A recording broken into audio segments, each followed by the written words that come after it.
తాకట్టులో ఉన్న బంగారాన్ని విడిపించి ఆ రోజు ఆన్లైన్ ధరకే కొంటుంది కొమ్మూరి గోల్డ్.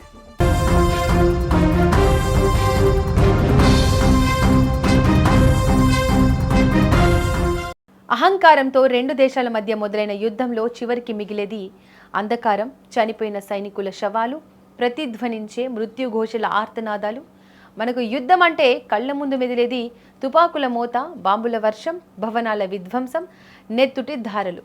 ఒక సైనికుడు యుద్ధ భూమిలో శత్రువు తుపాకీ గుండుకు బలవుతాడని మనందరికీ తెలుసు. కానీ ఆ తుపాకీ గుండు కంటే అత్యంత దారుణంగా, అత్యంత క్రూరంగా ఒక సైనికుడిని ప్రాణాలతో చిత్రహింసలు పెట్టే మరో శత్రువు ఉందన్న నిజం మీకు తెలుసా? అదే ఆకలి. అవును, మీరు వింటున్నది అక్షరాల నిజం. ఉక్రెయిన్ రష్యా యుద్ధం ప్రపంచానికి పరిచయం చేసిన సరికొత్త, అత్యంత విషాదకరమైన కోణం ఇది. ఒక్కసారి ఈ ఫోటోను చూడండి. వీళ్ళు ఎవరో క్యాన్సర్తోనో ఇంకేదైనా భయంకరమైన రోగంతోనో ప్రాణాపాయ స్థితిలో ఉన్న పేషెంట్లు అనుకుంటే మీరు పప్పులో కాలేసినట్టే. ఒకప్పుడు తమ మాతృభూమి రక్షణ కోసం గర్వంగా రొమ్ము విడిచి నిలబడిన ఉక్రెయిన్ దేశపు వీర సైనికులు వీళ్ళు. కానీ ఇప్పుడు కళ్ళల్లో ప్రాణం మాత్రమే మిగిలింది. శరీరం అంతా కండ కరిగిపోయి, నరాలు బయటకు తేలిపోయి, అక్షరాల ఎముకల గూడులను తలపిస్తున్నారు. గడిచిన ఏప్రిల్ నెలలో సోషల్ మీడియాను కుదిపేసిన, ప్రపంచం మొత్తాన్ని కంటతడి పెట్టించిన ఫోటోలు ఇవే. దేశం కోసం ప్రాణాలు ఇవ్వడానికి వెళ్లిన ఈ యువకుల పరిస్థితి ఇంత దయనీయంగా మారడానికి కారణమేంటో తెలిస్తే మీ గుండె తరుక్కుపోతోంది. వీరు ఒకటి కాదు, రెండు కాదు, అక్షరాల 17 రోజుల పాటు పచ్చి మంచినీళ్లు లేక, కనీసం ఒక చిన్న రొట్టె ముక్క కూడా దొరకక పస్తులున్నారు. ఏళ్ల తరబడి సాగుతున్న ఈ ఘోర యుద్ధంలో అనేక నెలలుగా వీరికి కనీస రేషన్ కూడా అందలేదన్న పచ్చి నిజం ఇప్పుడు ప్రపంచాన్ని షేక్ చేస్తోంది. అసలు ఒక దేశపు సైన్యానికి, అందులోనూ ముందు వరుసలో ఉండి పోరాడే సైనికులకు కనీసం తిండి కూడా దొరకని పరిస్థితి ఎందుకు వచ్చింది? ఉక్రెయిన్ ప్రభుత్వం వారికి గాలికి వదిలేసిందా? కాదు. దీని వెనుక రష్యా ప్రయోగిస్తున్న ఒక భయంకరమైన వ్యూహం ఉంది.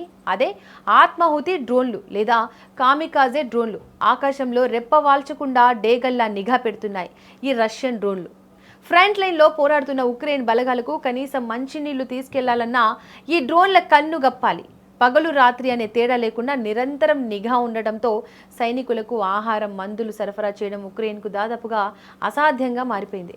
ఒకవేళ ఎవరైనా ప్రాణాలకు తెగించి వాహనాల్లో ఆహారం తీసుకెళ్లడానికి ప్రయత్నిస్తే క్షణాల వ్యవధిలో ఆ డ్రోన్లు బాంబులతో వారిపై విరుచుకుపడుతున్నాయి. ఆహారం తెస్తున్న వాహనాలు మలమలా మాడిపోతుంటే, కళ్ళెదురుగానే తమ ఆశలన్నీ బూడిదవుతుంటే ఆ సైనికులు పడే ఆవేదన వర్ణనాతీతం. ఒక్క క్షణం మీ కళ్ళు మూసుకొని వారి స్థానంలో మిమ్మల్ని మీరు ఊహించుకోండి. ఎదురుగా అత్యంత బలమైన రష్యా సైన్యం. ఏ క్షణాన ఏ బుల్లెట్ వచ్చి గుండెను చీలుస్తుందో తెలియని భయం. పైనుంచి బాంబులు వేసే డ్రోన్లు. వీటన్నింటికి మించి లోపల కడుపులో పేగులను తినేస్తున్న ఆకలి మంట. తినడానికి తిండి లేదు, తాగడానికి నీరు లేదు. భయంకరమైన చలిలో, బురదలో నిండిన ఆ కందకాలంలోనే బిక్కుబిక్కుమంటూ గడపాలి. కండరాలు కరిగిపోతున్నాయి. నడవడానికి కూడా ఓపిక లేని నిస్సత్తువ ఆవహిస్తోంది. అయినా సరే తమ చేతుల్లో ఉన్న తుపాకీని వదల్లేదు. ఆకలితో కడుపు మాడుతున్నా దేశం మీద ప్రేమతో శత్రువుతో పోరాడుతూనే ఉన్నారు. ఇది కేవలం ఒక సైనికుడి శారీరక పోరాటం మాత్రమే కాదు, ఒక అద్భుతమైన మానసిక స్థైర్యానికి నిదర్శనం. యుద్ధాలు దేశాల సరిహద్దులను మారుస్తాయేమో, కానీ ఆ క్రమంలో ఇలాంటి ఎంతోమంది అమాయక యువకుల జీవితాలను బలి తీసుకుంటాయి. ఈ ఉక్రెయిన్ సైనికుల దయనీయ స్థితి, ఎముకల గూడులుగా మారిన వారి శరీరాలు నేటి ఆధునిక ప్రపంచపు క్రూరత్వానికి ఒక సజీవ సాక్ష్యం. మనిషి ప్రాణానికి, మానవత్వానికి యుద్ధం మిగులుస్తున్న మాయని మచ్చ ఇది. ఎవరి కోసం ఈ యుద్ధం? దేనికోసం ఈ ప్రాణ త్యాగాలు? పచ్చని కుటుంబాల నుంచి వచ్చిన ఈ యువకులు ఇలా ఆకలితో అలమటించి చనిపోవడానికా? ఈ ప్రశ్నలకు బహుశా చరిత్ర దగ్గర కూడా సమాధానం లేదేమో.